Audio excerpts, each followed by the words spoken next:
Speaking in Parliament yesterday, the General Secretary of the Citizens Front, MP J. Sri Ranga, commented on election violence in the Nuwara district.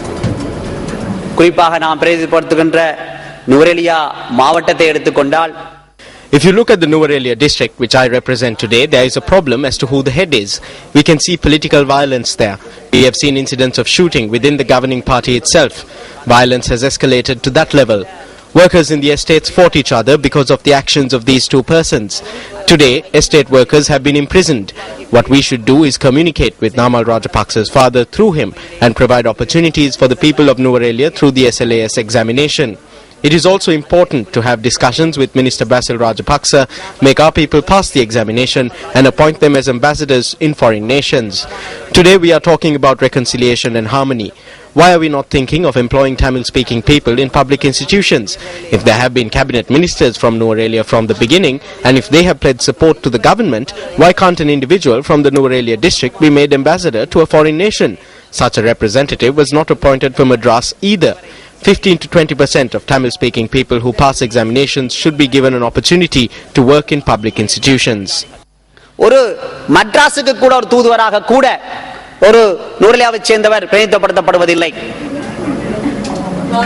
Police investigations are underway over the incident where a political party activist from Hettipola, Kurunegala was abducted by a group, beaten up and then released. A poultry businessman from Hettipola had thus been abducted and later released. According to the victim, he was abducted by a group while he was returning home from a friend's residence.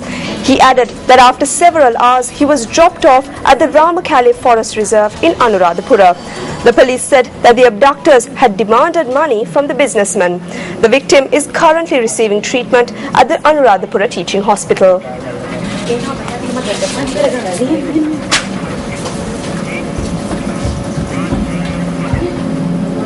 And here are some views expressed on the upcoming elections.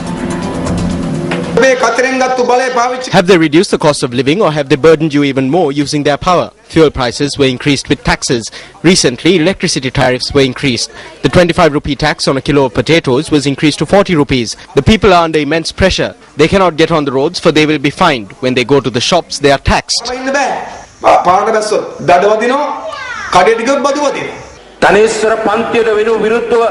The people who spoke about the poor classes against the wealthy, the people who sometimes spoke of Marxism, can now be seen having a dictatorship within their party. Today, their election symbol can be seen painted on the roads that were carpeted by us. They are showing thuggery to the people, but have they ever opened their eyes and looked at the problems facing the people? They beat them up, kill them and even make them kneel. Teachers are being made to kneel. This government is following a process of returning the people who enforce thuggery on the people to power. We wish to tell the people that they can make this an opportunity to show their opposition to the government. There is a group that has a skewed view of the development that is taking place. That is why they do not feel it. They cannot feel it because the roads are carpeted. They will only feel it if they fall into a few potholes. But if you give them a mic, once they get off the vehicle, from the time the mic is given, they are reprimanding the government. While they are saying this, there are some who feel that the people may not be listening to them and therefore they too should join the government.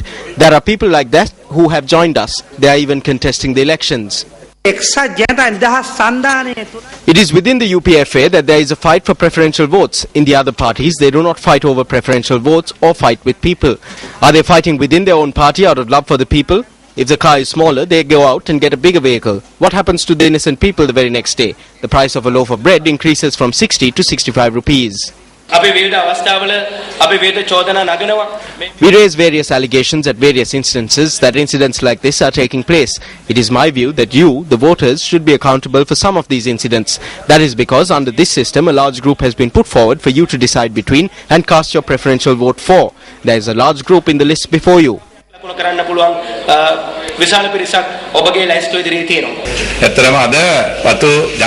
In truth, today the people in the estates hope to have change. All this time the same family has been ruling over the estate people. This rule will come to an end on the 21st. Sometimes they may have to flee to India.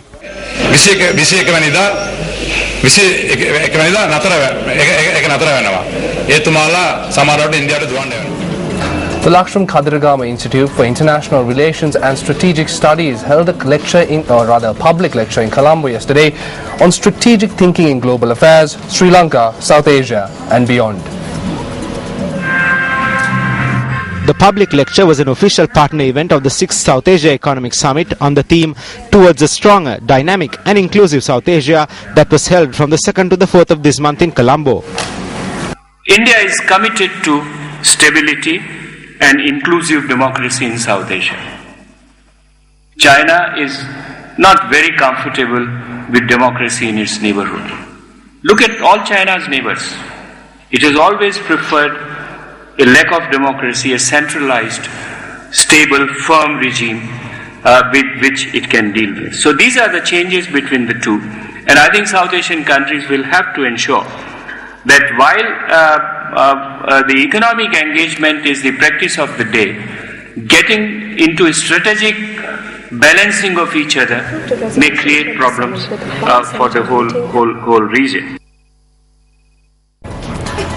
The Foreign Relations Committee of the US Senate has approved a resolution authorizing the use of force against the Syrian government of Bashar al-Assad for its alleged use of chemical weapons. Yes, Madhushka, and yesterday the committee approved a resolution 10-7 with one senator voting as present. In fact, the vote by the panel clears the way for a vote on the resolution in the full Senate likely next week. The News First International Desk filed this comprehensive report. U.S. Secretary of State John Kerry urged Congress to act quickly, saying U.S. national security and international credibility is at stake in the decision whether to use force in Syria in response to the use of chemical weapons. There is no question in my mind that the President of the United States does not bluff, and he is committed that Iran will not have a nuclear weapon.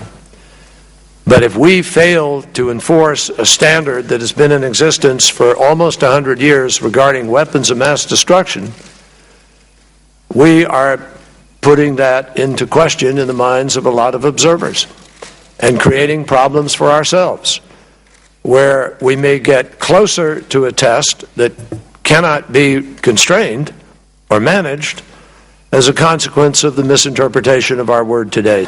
Anti-war protesters held hands splattered with blood-red paint in the air behind Kerry as he spoke. Meanwhile, thousands of Swedes joined peaceful demonstrations in Stockholm against the United States President Barack Obama's calls for military action in Syria and the US internet surveillance programs. Protesters held banners that read, "No to Big Brother Obama, no to war on Syria, and hands off Snowden." Turkey's Foreign Minister Ahmet Davutoglu says that the Syrian refugee crisis may worsen if there is no international reaction in response to last month's alleged chemical weapons attack. Of a new approach, a new roadmap.